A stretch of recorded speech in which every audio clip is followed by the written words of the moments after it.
We started off with Max van den Berg. So for the Dutch people watching, Max is going to be on Dam Square, near Central Station Amsterdam, and on all the other places where people are advocating human rights and are opposing the genocide taking place currently in Gaza. So if you want to support Max, I think I'm going to look him up tomorrow somewhere in Amsterdam. So you might see Potkaars with my camera there. It's September 12th, 2024. Welcome in Potkaars. My name is Rico Brouwer. My guest is Jamila Lapere. We're going to talk 4 lawsuits that have taken place in or close to the Netherlands or Europe. And since they're all international, we're going to do it in English. So sorry for the Dutch audience. It's an English conversation. Potkaars, pot with candle in Dutch. And there's my guest. Dag Jamila. Hi Rico, how are you? I'm good. I just got a call from one of the people involved in one of the 4 lawsuits that we're going to discuss here together. So I'll kick off with that. But before I do that, I have to introduce you. You've been to these lawsuits, 3 of them over the last week. The 4th one has just got a ruling, so I'm going to surprise you maybe with that one. Unless you're very fast on the internet, because I just got off the phone. So we're going to talk international lawsuits. People can jump to them if you just want to see one segment of those in the text below this video, right? So you can click directly to where that the discussion of that lawsuit starts. We're going to talk Reiner Fuelmich. You were there again last week, and there's going to be links to previous work that we've done. We can't revisit everything that took place before, but a witness that testified before the judge rolled back on his testimony later. So I don't know even know how that works, if you're taking an oath or not, if you're but you're going to talk about that. And then a bunch of witnesses were denied last session. Yesterday. Yeah. So Reiner Fuelmich, going to talk about that. Then there's the Dutch Medicine Agency. That's the body that is supposed to guard the Netherlands against unsafe medication. And a foundation, a group of people in the Netherlands are suing them, taking them to court to make them do their job.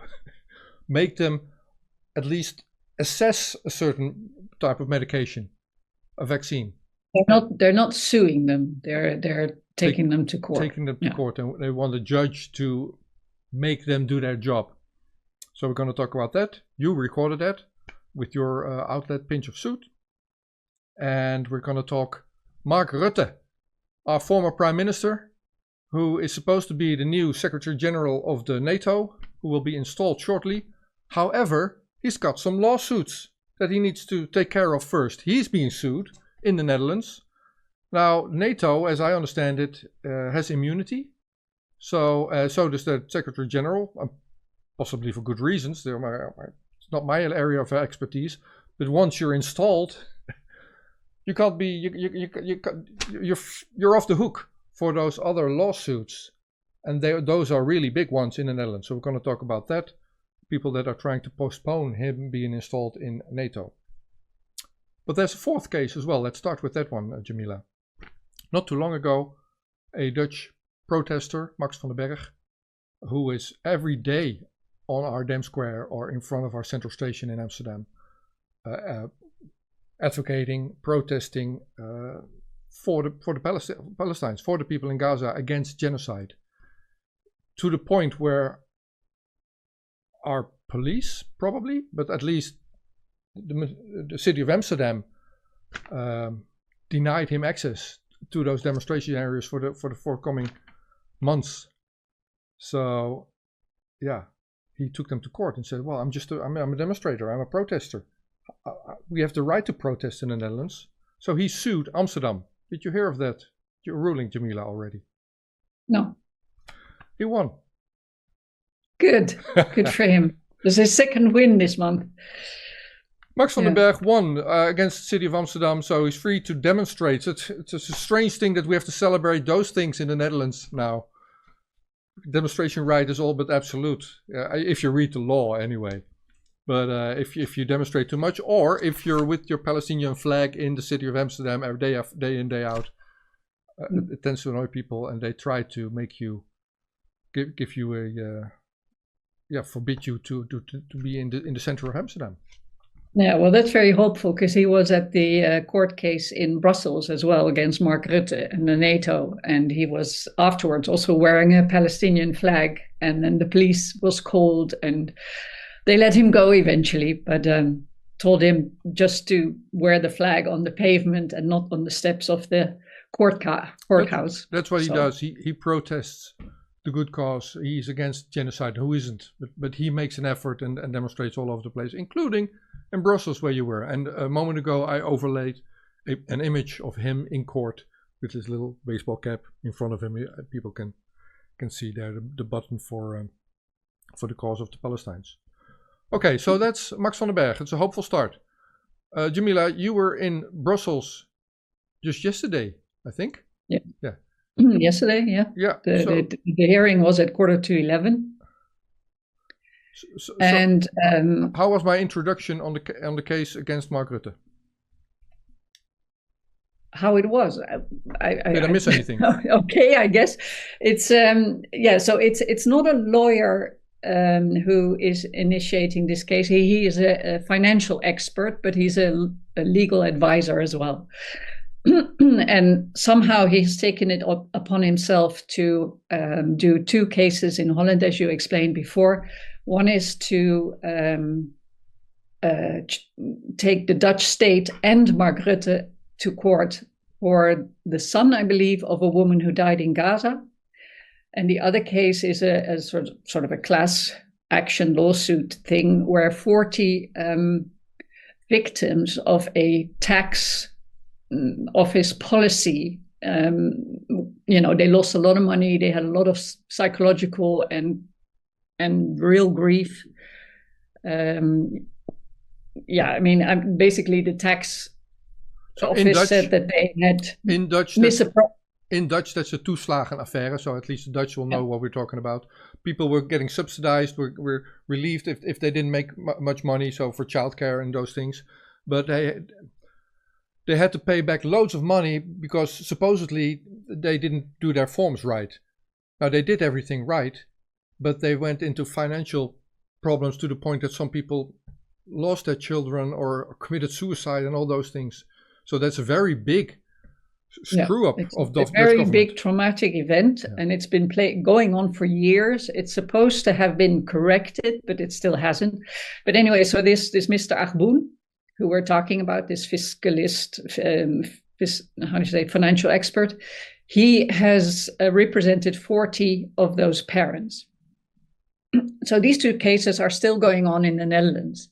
And his fear is if Mark Rutte becomes Secretary General, which is supposed to happen on the 1st of October, officially, then he will claim immunity, as all possessions and people of the NATO will have immunity, and he then cannot prosecute Mark Rutte anymore. So he went, as the NATO is situated in Belgium, he went to the Brussels court to ask the judge to postpone the official start of Mark Rutte's Secretary Generalship and say, can we please have it after the verdicts come out for those two cases? So that's really what it was about. It was a very interesting case in the sense that it really came down to the question, how immune is NATO? I mean, is NATO above every law? Does the immunity of NATO override human rights? And human rights in the sense that a citizen or a financial expert such as Mr. Achboen cannot take anybody to court anymore. And so it was a very principled, ethical court hearing. The arguments weren't so ethical from the defense side. So from NATO, by the way, wasn't there. They said, we are immune, we're not going to come. But what transpired was that NATO had written a letter to the Belgian state, saying that, listen, you are our host country, you need to do something on our behalf. So the Belgian state then submitted an adhesion request. So they're requesting to be party in this case representing then NATO. And supposedly the lawyer of Mark Rutte is from the same office as the lawyers for the state. So it's all a bit of a muddle who's lawyer really. And there was some confusion about the argument that really this was a Dutch person taking a Dutch ex-prime minister to court, so it should be a Dutch affair. But now that the Belgian state has asked for adhesion to the case, it isn't a Dutch affair, it's a Belgian affair. So basically, Belgium had shot itself in the foot, or NATO had shot itself in the foot by asking Belgium to act on their behalf. Yeah, so let's just to make sure that everybody gets what's the setting. Here's a Dutch lawyer seeking a case in Brussels because NATO is headquartered in Brussels. He could also have chosen, I suppose, The Hague or something. But he argues, well, this is to do with NATO, so we have to go to Brussels. Now, NATO, I'm just retelling the way I understand it from you. So if I make a mistake, correct me so people understand what's going on. NATO, in my words, says, yeah, no way. We're not going to get we're immune. You cannot sue NATO. So we are not, in principle, out of principle, we are definitely not going to show up unless there's no other way. So they found their straw man, their stooge. They managed to get the state of Belgium to join because the state of Belgium granted immunity. That's the reason, right? NATO is headquartered in Belgium? No, because they're the hosting state. And their take is that because they're the host of this organization, that they should make sure that the conditions under which they can do their work are guaranteed, basically. But the thing about immunity in the agreement, the Treaty of Ottawa, it says that NATO is immune from every crime, everything. Their possessions, their people, even their advisors, which I think we should revise. I mean, how can you be immune for every crime? I mean, and so yeah, there's so much to say about this case. But well, first off, it is not NATO that is taken to court per se. It is asking a judge to postpone installing a new Secretary General because he might be a criminal. You don't want to have a criminal in office. You don't want to have a person who is involved in a criminal case in the Netherlands. Yeah, the request is for postponing the start date with the clause that, of course, if he is found guilty, then of course he, theoretically he can't become the Secretary General. That it should be aborted altogether. This nomination, and of course the Belgian state, on behalf of NATO, made a lot of fuss about that, saying that, and the lawyer for Rutte said that. That's impossible because he has been appointed unanimously, even though it took some time. Not everybody was unanimous from the start, but at the end, there was a lot of lobbying and a lot of energy was spent on getting this nomination, and so therefore he should take it. And there was some, I felt, implied threats to the judge, saying that how it goes when you're nominated. It applies to judges as well. You have to take the nomination. You cannot not take it. And whereas, of course, the lawyer for Achboen said, but that's nonsense. Stoltenberg has prolonged his appointment several times, and it's never been a political issue.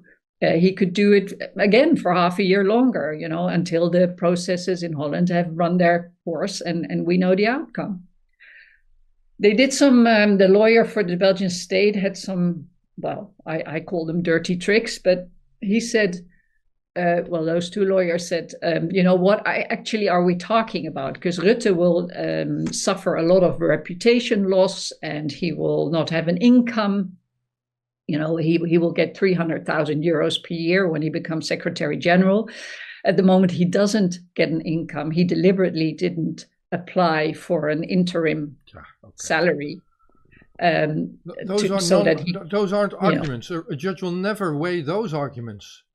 in this case? Well, anyway, those are the arguments of the defense.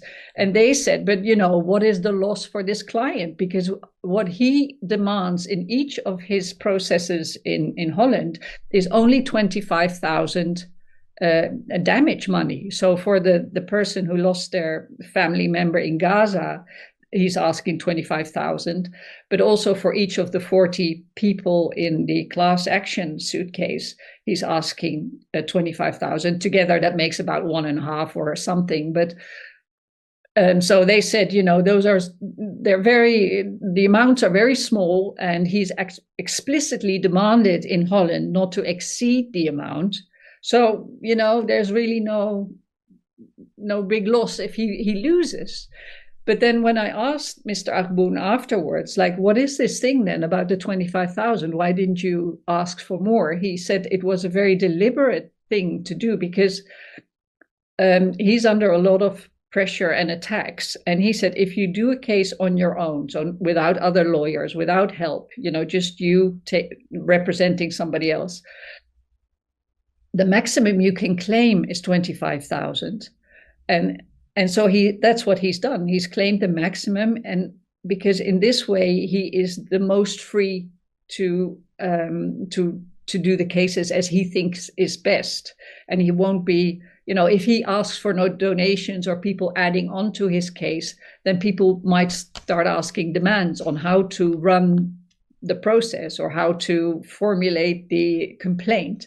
And he said, this way I'm independent, it's just me, I'm not asking donations, I'm not going out it's not a financial thing I'm doing, it's just about principle, about right. These people deserve to have a hearing in court and to get their right due if it's the judge decides as such. So it was a bit mean to say, he's only asking 25,000 when they know very well this is a particular situation where that is the maximum. He's asked the maximum, really.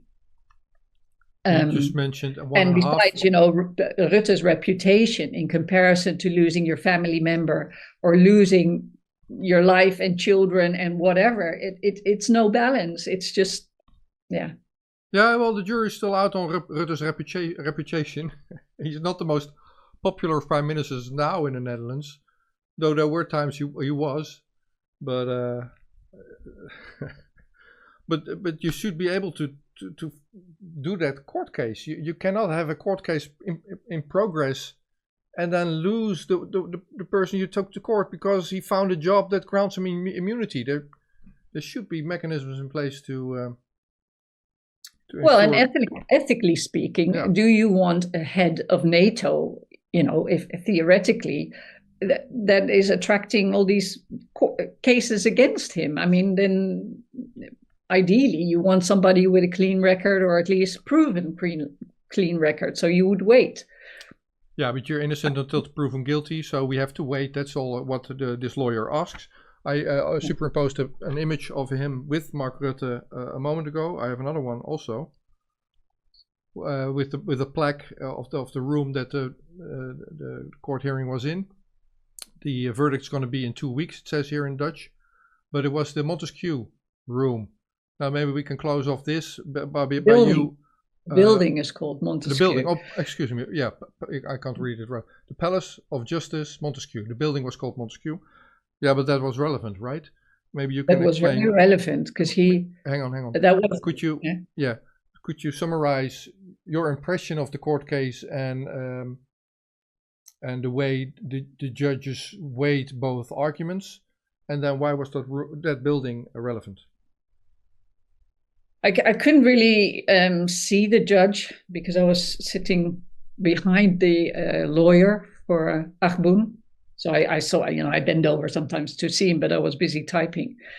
I heard that he'd frowned several times because the lawyers for Rutte and the state of Belgium had said that really he wasn't able to judge on this case. That the NATO was above all member states of the NATO member states, and so not any individual state could rule over NATO, and that applied to NATO and it applied to the UN. And so you saw the Belgian judge frowning, because he several times he was told, not to be disrespectful, but you have no say in this case. You cannot judge on this case. And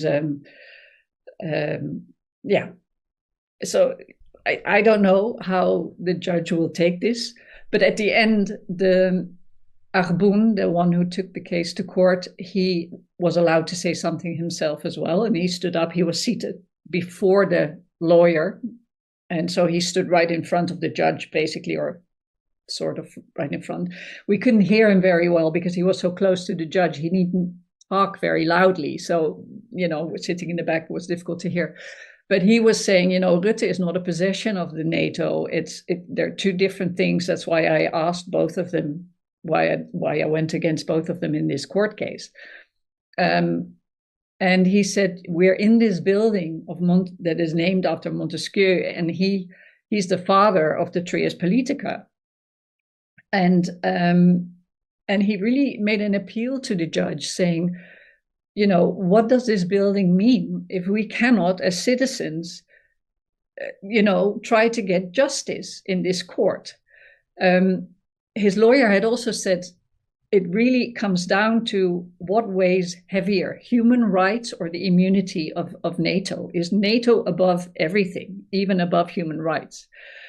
And so Arboen then referred again to what his lawyer had said. He said, this is all about the right of a citizen to ask for justice in front of a court.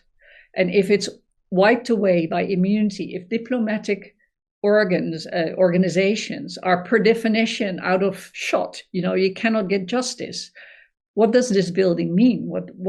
Then, and he got very emotional. At first I thought he had lost his text of what he wanted to say, but he was sort of choked up. And it seemed that it really affected the judge and the scribe as well. Then the room was silent, and also the lawyers of the other side, they didn't say anything. And it really, actually, it was a very beautiful moment. It really was a pure moment of what now, this is crossroads in law. Where are we at? Are these organizations just free to do whatever they want? Because there is no other way for a citizen, he explained, to do this route. You cannot go any other procedure. This is the only one. And if this doesn't work either, then what is there for citizens to do? Okay, we have to wait for 2 weeks for the verdict. Okay, we are going to go to the next lawsuit, but what came to mind a moment ago is this is going to roll into a question to you, because you're very well aware of all the details of the Julian Assange case. There is precedent, I would argue, where a journalist got asylum by a country, by Ecuador, and was granted citizenship and was granted diplomatic status also. Now that was denied by United Kingdom. Julian Assange was not given the diplomatic immunity that comes with working for the embassy. United Kingdom argued, we have to register those people, and only with a clean slate, or however they called it, will he be admitted to be immune. Does that resemble this case with Rutte? I mean, he can only come into office and inherit that immunity by NATO if he's clean, if there's no pending lawsuits, you would say, no? You would think, yeah. Yeah, and I mean, Arboen also said his demands for this 25,000 and this 1.5 million, once Rutte gets into office for NATO, everything in his, his official house, he will get a house from NATO in Brussels, which will be his working house. It's not his own, but it also belongs to NATO. Everything that is stored in there is untouchable. So, you cannot even claim the money then. You can't do anything. Were there journalists present apart from you? I think there was one citizen journalist from Belgium, and there was one, I think, from Belga, a Belgian press agency, but I'm not sure. He was writing on a piece of paper. Okay. So But there was nobody of the Dutch main press. No. You could imagine that once They missed something really interesting. I mean, I'm sure that some of the journalists for the regular press, that they really, sometimes must get annoyed that they're not allowed to go to these things, because they're very interesting hearings. Oh, by their boards, you mean? By their newspapers? Why they're not sent? They're not allowed to go, but I mean, I'm sure that some of these journalists would really want to go. It's just an interesting case. Okay. What's your? You can't make predictions, but gut feeling, what's going to happen? Yeah, I don't know. I mean, following the Reiner Fuelmich case, where the judges were visited afterwards by people we don't know but assume are, the intelligence agencies or whatever. I now think this is going to happen to this judge. I mean, he seemed at least neutral, if not critical, because he just frowned, like, how come you say that I can't judge on this case?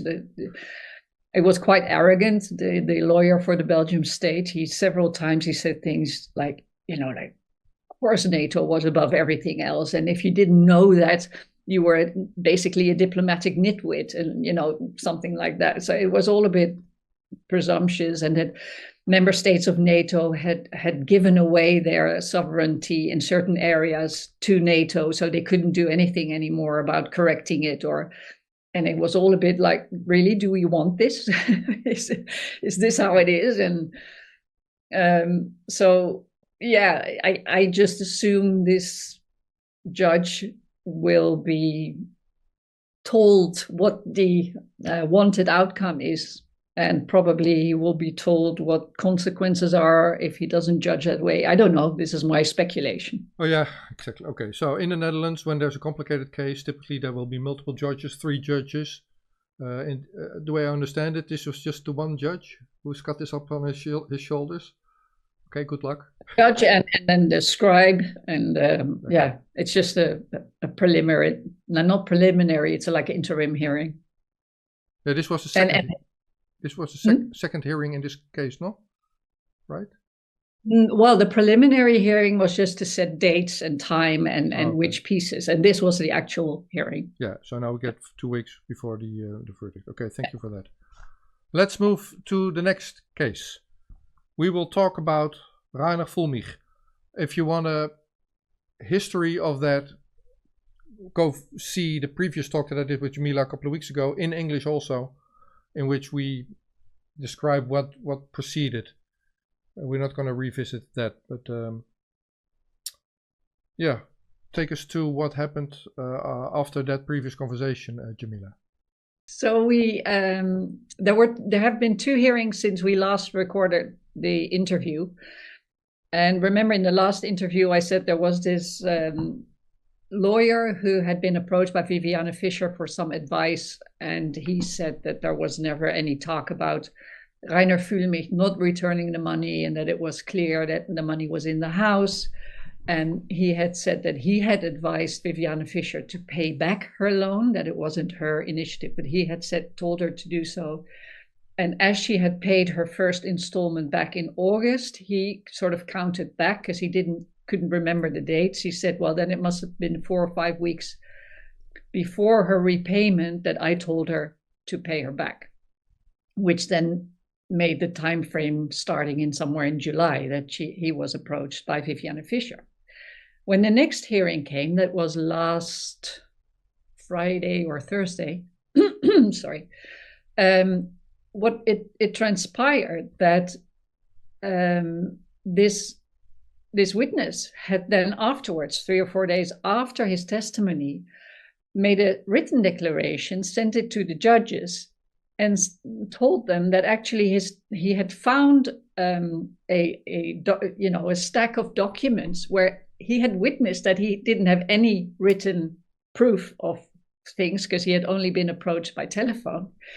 But in his written statement, he said he had found a folder with details and times and dates, and that actually Viviane had only asked him for advice sometime late September, which then, of course, made his story more aligned with that of Viviane Fischer.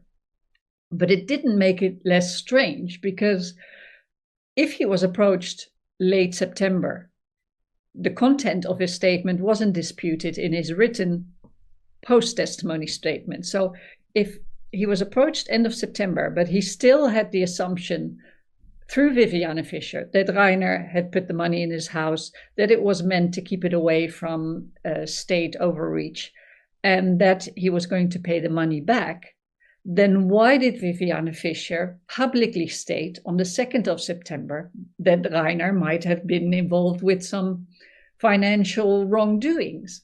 It still doesn't add up. So that was kind of strange. So, and then the defense, of course, for Fuellmich said, "Yeah." Just to clarify, was that admitted? Can you just roll back on your testimony in Germany? Well, that's the thing. I don't know. The judges didn't at that hearing decide whether or not they would allow it. They did say they hadn't decided on it, so it was still open whether they would allow it. The others, like the defense and Grossenbach, who is there theoretically for sponsors, but seems to be there for Viviane Fischer, they were allowed to make statements on the testimonies of the previous hearing.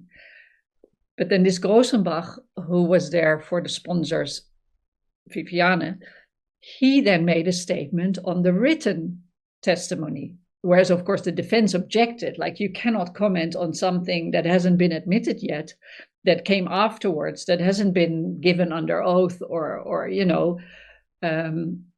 So there was a lot of clashes and fuss, because even the judges said, "Look, Mr. Grossenbach, you can't do this. I want a declaration on the verbal testimony, you know, the oral one." But he kept on going, you know, big words. And the funny thing is that he at one point said, you know, the money shouldn't go to Justus Hoffmann and Ottodia Fischer, who are sort of the plaintiffs, although not directly, because they're just zombies lingering around a death body corpse or something. And yeah, so he was confusing two statements. I'm saying this all a bit muddled. Yeah, no, let me drill down to the core, and then we move on. This is you mentioned sponsors, so donators, people who would give money to the Corona Ausschuss back in the day when they thought, well, this is a good cause, we want to support that with our money. Now that accumulated, and the organization at the time felt we have to safeguard that money so it can't be confiscated.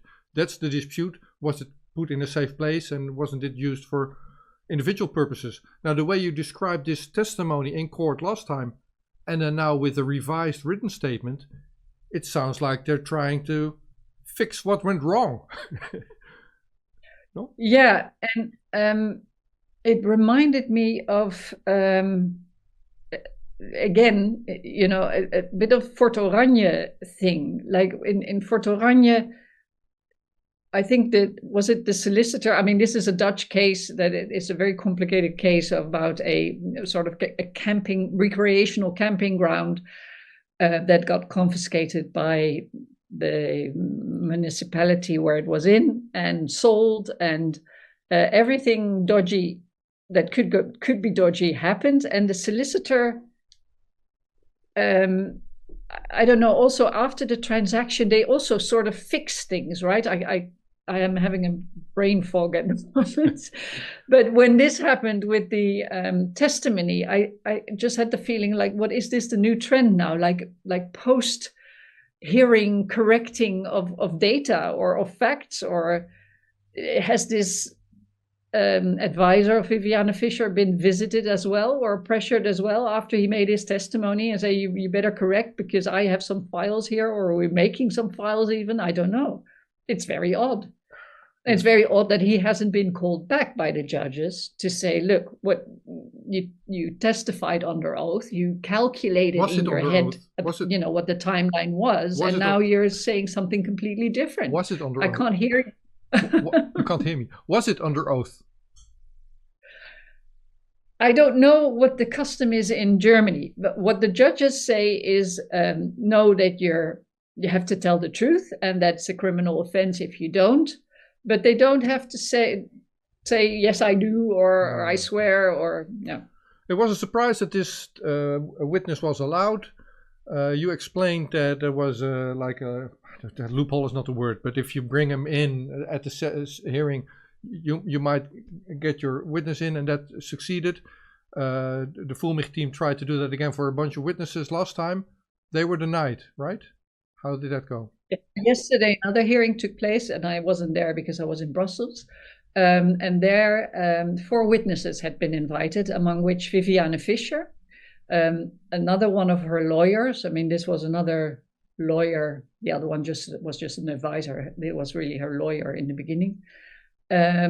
Somebody who was a colleague of Reiner Fuelmich in the political party Die Basis that sort of launched in the summer of, well, it started before, but they went on, prepared for the elections in the summer of 2022.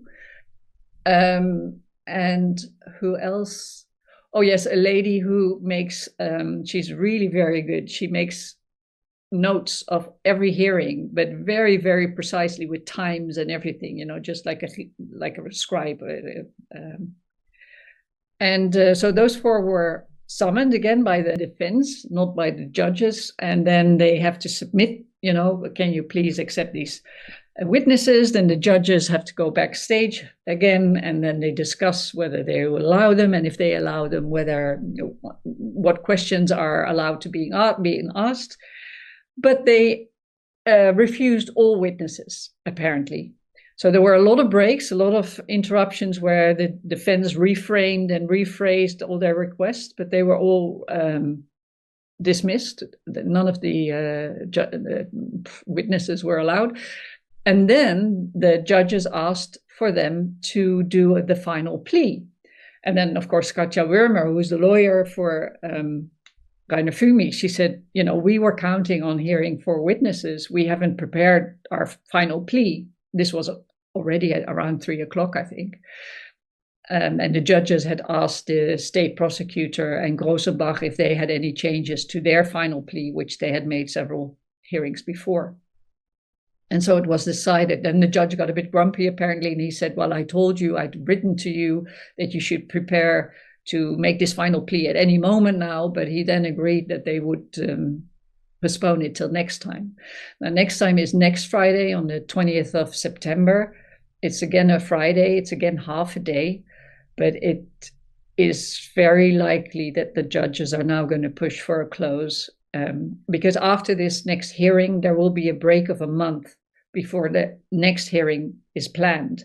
So I think the judges want to close it off before the break and not carry it over the break. The judges also seem to be guided by the state prosecutor, Recher. So the main prosecutor is Joon, but he has been, Recher had been added to him, and he seems, I don't know, he made a big objection against the witnesses, and he was saying, this is all stalling the process, and we don't need to hear Viviane anymore. We already heard her, and blah, blah, blah, blah, blah. And the judges followed up on his protest. Okay. So that was that. And then there was a journalist. There's this journalist, Claudia Jarkowski, I think she's called. She's very good. And she interviewed Viviane Fischer after or outside the building. So, and Grossenbach was there as well. So there's a bit of a discussion apparently what's going on. So I'm looking forward to seeing that interview. That'd be interesting.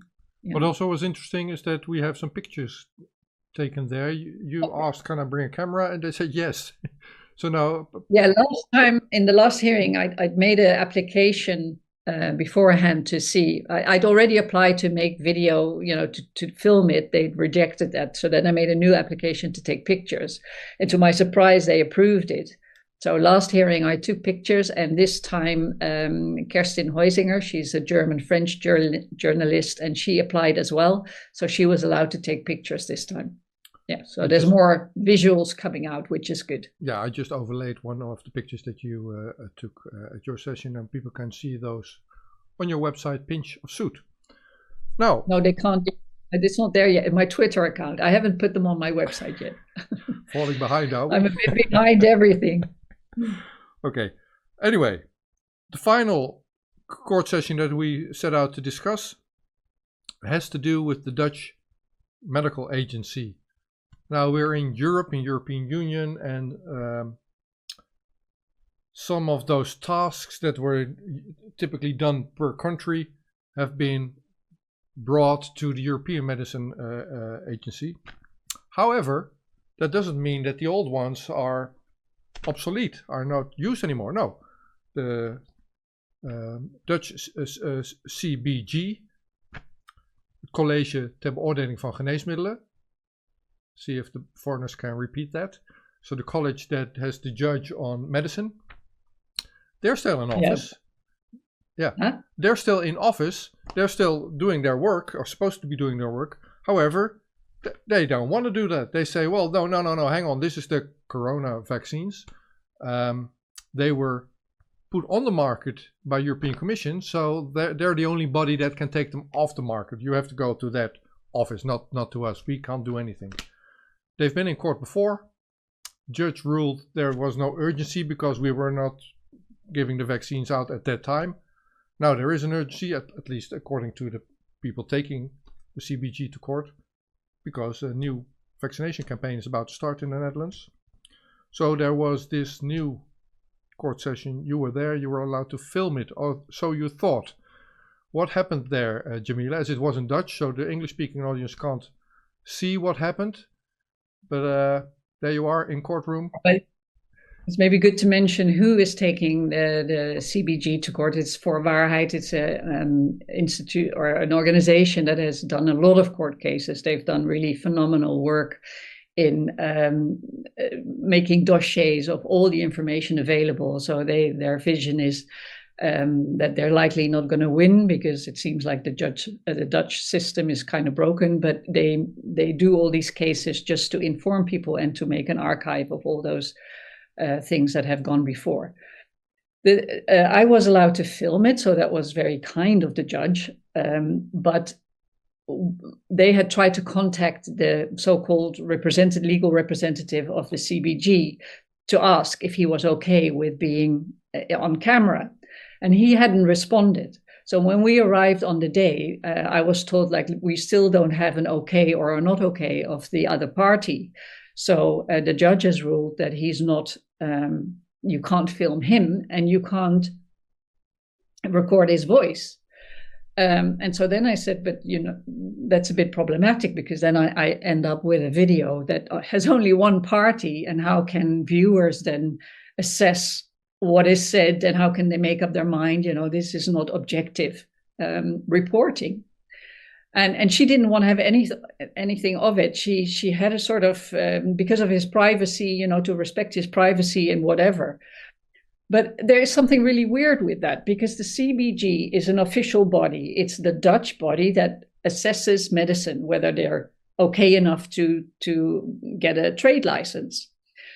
And they keep saying to this organization For Waarheid that they're not, they don't have the power to decide whether these COVID vaccines, whether their license should be postponed or withdrawn or whatever. And you would think that an organization like that would have an official lawyer. This guy, Mr. Polano, who defended the CBG, he's not an official lawyer. He is a legal specialist, but he isn't a lawyer. He doesn't wear a robe. And which is odd, for an official body. You would think they would get a lawyer. So what is the deal with this not having an official lawyer? Is it because they can then hide behind this privacy, that their statements are not coming out? Is it Jamila? Is it really because they have no jurisdiction? Maybe I can elaborate a little bit on the legal aspects there, as I've filmed dozens of lawsuits in the Netherlands, and I'm well versed on the Dutch press directive. Now, there's a guideline set out. The name it's titled Guideline Directive. It's not titled law. However, if you dig into it, it has the status of a law. This is the law, that press directive. And both journalists like yourself and myself, we have to follow that thing. And if we don't, we're in violation of the law. Basically, you could be prosecuted probably. On the other side, there's also the judges and the press people of the court that have to follow that press directive. That's a law. Now, in the press directive, it says people wearing the robes, the official, in England that would be the people in wigs, the official representatives like judges and scribe and lawyers, they can never participate as a private person, as a private individual. They're always supposed to be okay with being filmed. You cannot protest, except maybe in very rare, don't know what exceptions there might be, but that has to be rare. Now, in this situation, this was an official Dutch body, and it says explicitly in our press directive that those representatives, no matter who they are, if they're lawyers or not, that doesn't matter.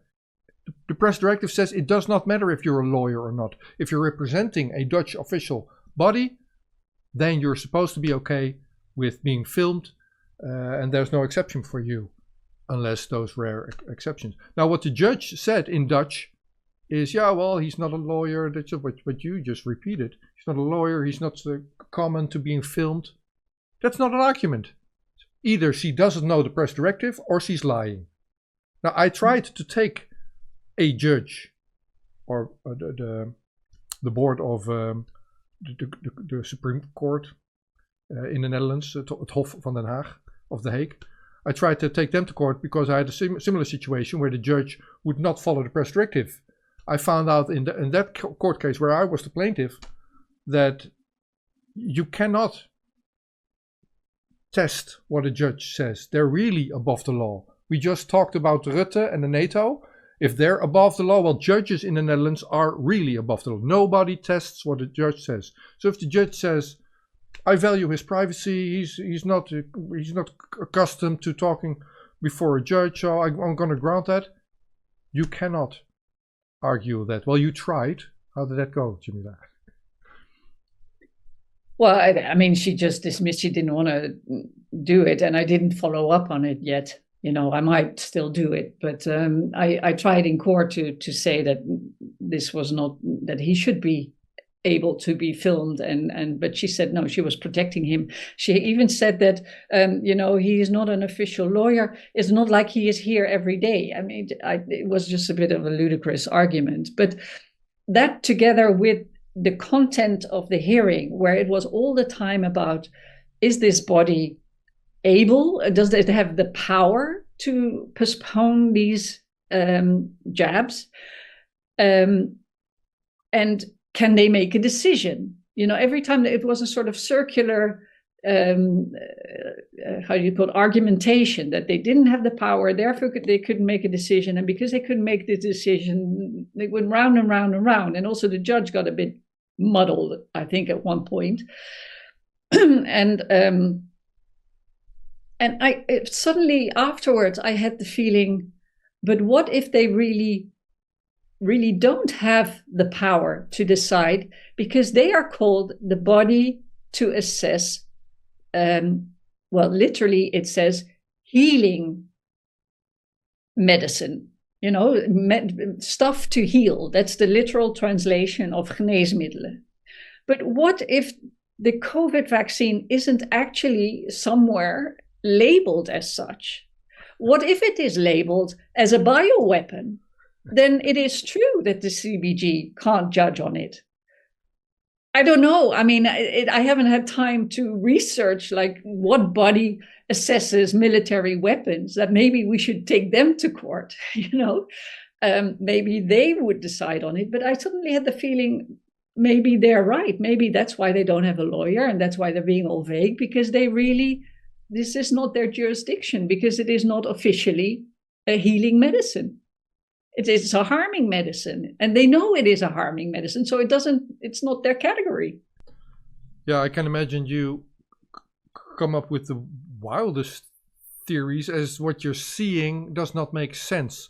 Now, they did talk themselves into a corner because they said, we did not see safety signals. We did not see anything from our data system that would make us take action. We don't see those things.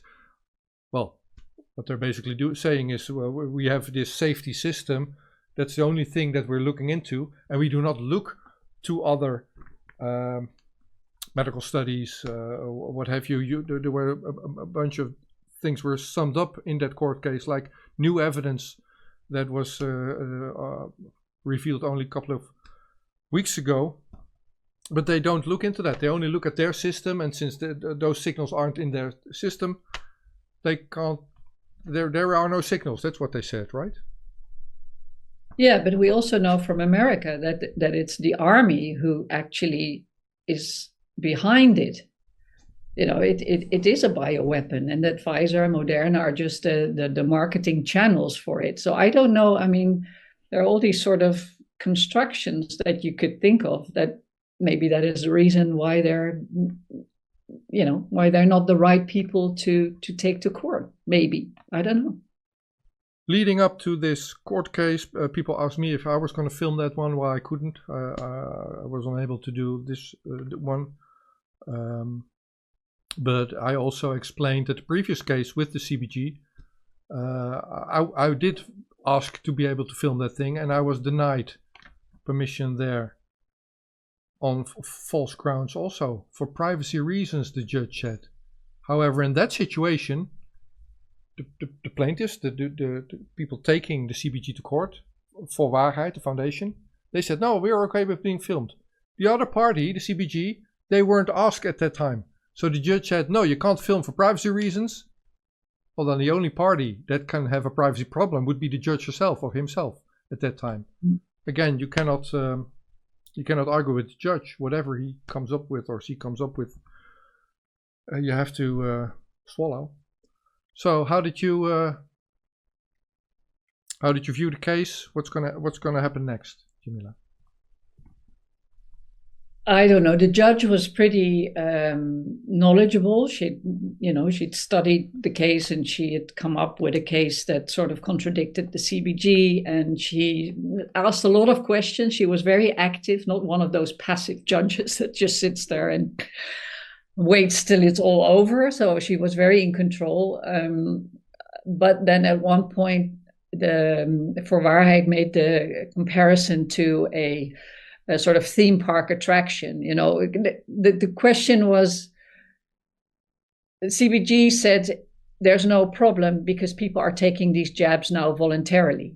And then for Waarheid said, yeah, but you also go voluntarily in these theme park rides. But if one is faulty, people are, you know, immediately there to say, don't go in or repair it or whatever. You know, it's... And then the judge herself volunteered the counter argument, saying that, yeah, but then you already know it's dangerous, or you know, I don't know. It was some sort of vague exclusion, which I didn't think mattered very much. So I don't know whether. So what did not come up? What did not come up in that court session was this question. CBG, you say these drugs are voluntarily, so there's really not issue. Could you list the drugs in the Netherlands that are delivered mandatory to people, as opposed to the voluntary drugs? Which one are mandatory in the Netherlands? Could you name one, no. Jamila? Just one. No. Nothing comes to mind. Maybe in a psychiatric ward when there's mandatory medication taking place in very exceptional situations. That's the only mandatory thing. There are no mandatory drugs. So what argument is that? True. Yeah, it's true.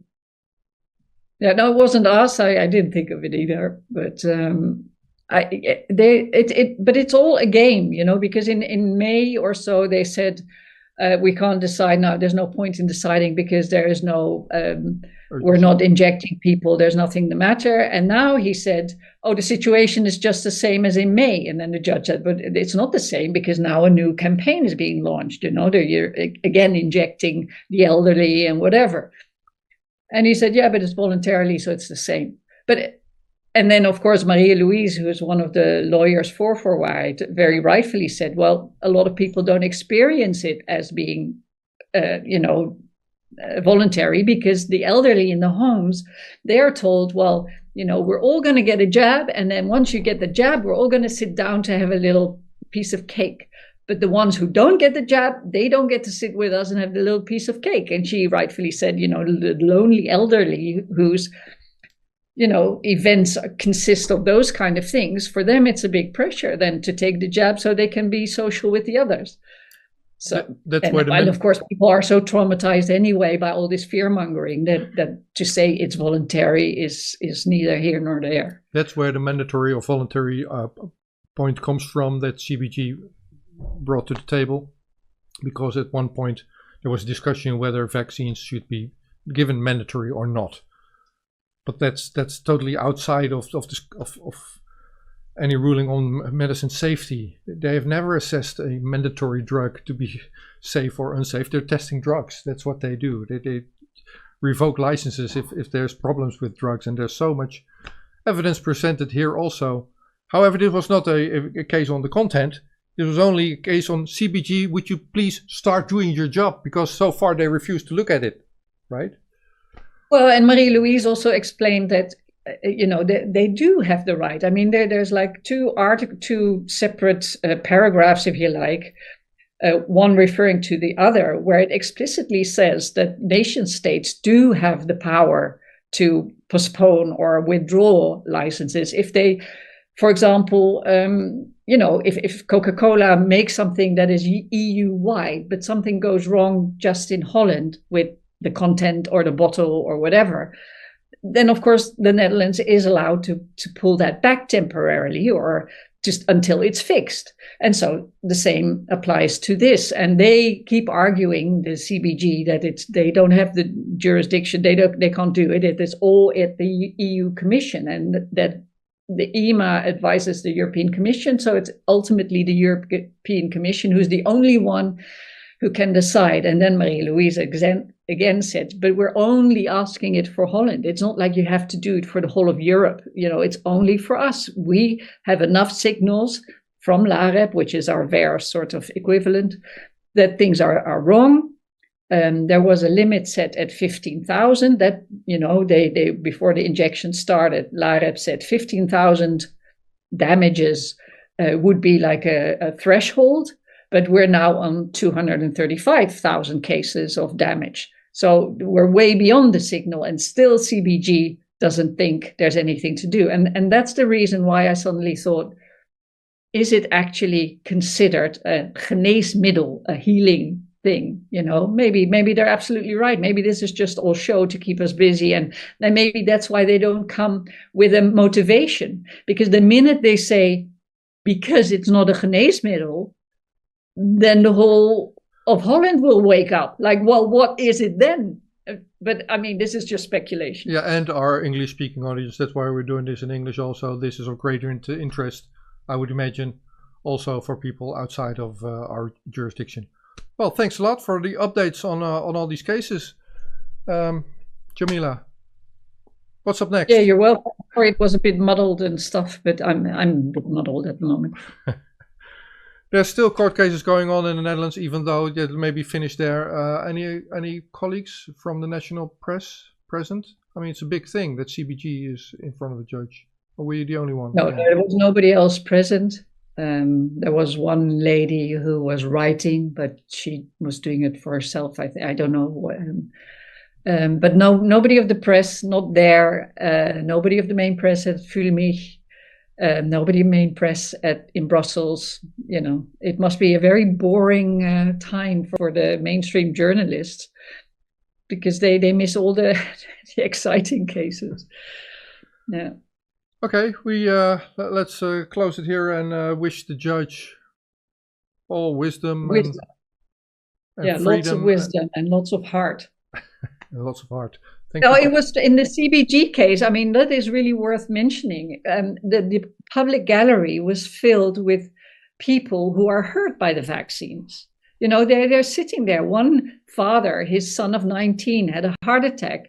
I talked to one lady, and she is now okay, but she is, for 2 or so years, she had rashes everywhere. She couldn't function. She had to have lots of medication and treatments to get herself back in order. And to then say, as a CBG, that we see no reason to, recall this thing, it's just so absurd. It's so hurtful. And I talked to the representative afterwards and had a bit of a clash with him, because he said, there's nothing I can do. And I said, well, you are the one who can do something. You are representing the body who can actually do something.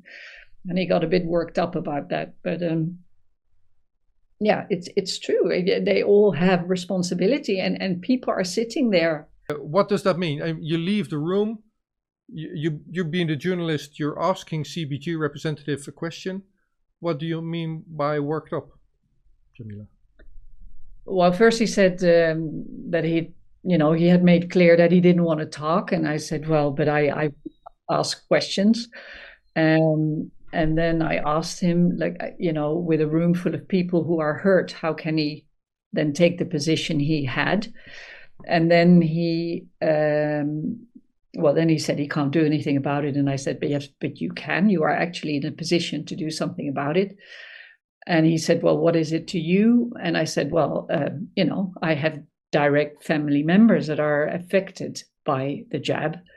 So it does really, it's relevant to me. And then at a certain point, I said to him, but, even if you're lucky enough to not have been affected with your family now, it might still happen. If these rounds carry on, then your family, one or two of them might be also hurt. And then for some reason, he got really angry and he stormed off. And then I got angry and I said, well, you can be angry with me saying something about your family, but what about these families? They are actually hurt. They are hoping that somebody will decide that it's enough with this damage of these jabs. Well, and then he started shouting at me and left with a red head. And yeah, so I don't know if I should have said all this, but... Well, you're the journalist and you're asking somebody a question. I mean, if he walks off, then you leave him alone. But the question sounds valid. I wasn't there. Okay. Yeah, Marie-Louise, the lawyer of the demanding party, said that also. I mean, he sits there and says, we don't see any safety signals. We don't see the problem. And she says, well, it's these people behind me here. Yeah. There's the father of a son of 19 with heart inflammation.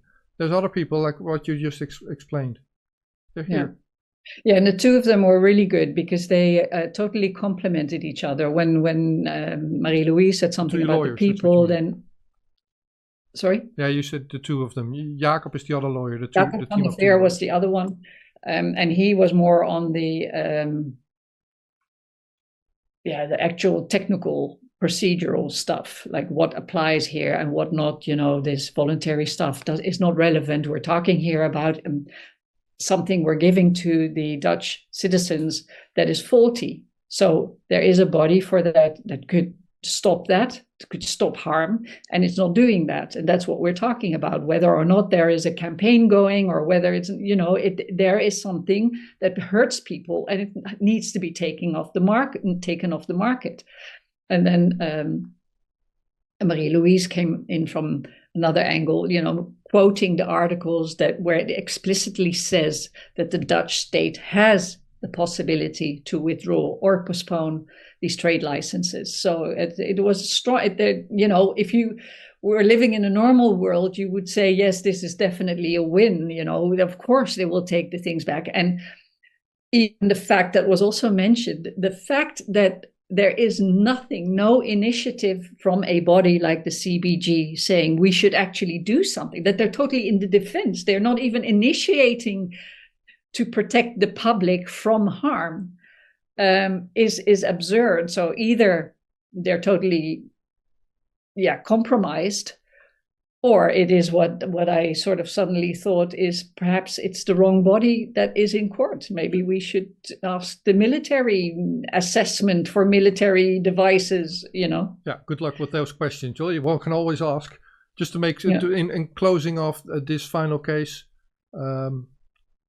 we know that this is not the only body that's taken to court. It's not just the CBG. CBG says you have to go to European Commission. They have already gone also to the European Commission.